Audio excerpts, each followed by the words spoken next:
ধর্মীয় অনুভূতির সাথে খেদমত করবেন ওয়ারহামনা মাআহুম বিরহমাতিকা ইয়া আরহামার রাহিমিন। সকলের সহযোগিতা কামনা করছি। আল্লাহ পাক তৌফিক দিয়েছেন, এই জন্য আমরা একত্রিত হয়েছি। এর জন্য আমরা সবাই আল্লাহর কাছে শুকরিয়া করি। আলহামদুলিল্লাহ, আমরা সবাইকে আনন্দিত করেছে, এই আয়োজনকে সফল করেছে। সংক্ষেপে যে কথাটি বলতে চাই, দীর্ঘ 17 বছর সংগ্রাম করেছি দুর্নীতির বিরুদ্ধে, দুঃশাসনের বিরুদ্ধে, লুটপাটের বিরুদ্ধে, চাঁদাবাজের বিরুদ্ধে, সন্ত্রাসের বিরুদ্ধে, মাদকের বিরুদ্ধে। একটা সুন্দর জামালপুর প্রতিষ্ঠার পত্র নিয়ে, একটা সুন্দর বাংলাদেশ প্রতিষ্ঠার পত্র নিয়ে আমরা সৌভাগ্যবান। জামালপুরবাসীর কাছে কৃতজ্ঞ যে 5টি আসনে বিএনপি ধানের শীর্ষের প্রতীকের মনোনীত প্রার্থী থেকে জামালপুরবাসী বিপুল ভোটে নির্বাচিত করেছে। বিকাশ পেমেন্টে 10,000 টাকার বেশি অফার, শপিং চলছে তো। সঙ্গে জামালপুরের উন্নতি চাই আমরা, ইনশাআল্লাহ যতটুকু সুযোগ আমি পাবো বাংলাদেশ সরকারের তরফ থেকে সম্পূর্ণই ঢেলে দেওয়ার চেষ্টা করব জামালপুর জেলার জন্য।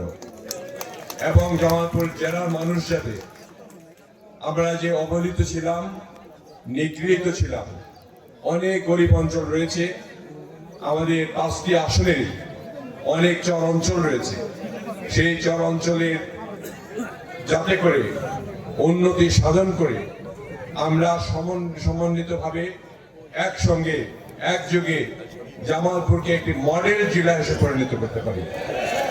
আজকে আমাদের এখানে যারা উপস্থিত হয়েছেন, মহিলা দল সহ সকল দলের অঙ্গ সংগঠন, সহযোগী সংগঠন এবং আমাদের সঙ্গে যুগপৎ আন্দোলনের যারা ছিলেন, হেফাজতে ইসলামের আমির সাহেব, সকলকে আমার আন্তরিক ধন্যবাদ, মোবারকবাদ। আমরা সময় পাইনি এখনো, আমাদের সময় এখনো শুরু হয়নি, শুধুমাত্র আমরা যাত্রা শুরু করেছি।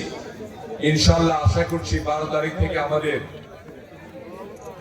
সংসদ শুরু হবে, সেদিন থেকে আমাদের 5 বছরের গণনা শুরু হবে। আমি মনে করি আল্লাহ তাআলা আমাদেরকে সুস্থ রেখে আপনাদের সেবা করার সুযোগ দান করুন।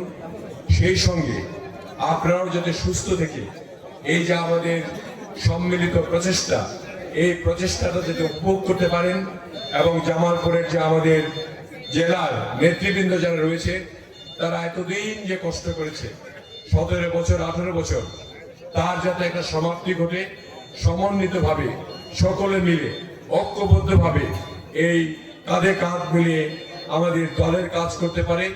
যে দলের আমাদের আজকে মাননীয় প্রধানমন্ত্রী চেয়ারম্যান, যে দলের সরকার, সেই সরকারটি যেন আমাদের জনবান্ধব হয় এবং আমাদের গণতন্ত্রটা এমনভাবে ফিরে পাই যে গণতন্ত্রের মাধ্যমে প্রত্যেকটি মানুষ উপকৃত হয়।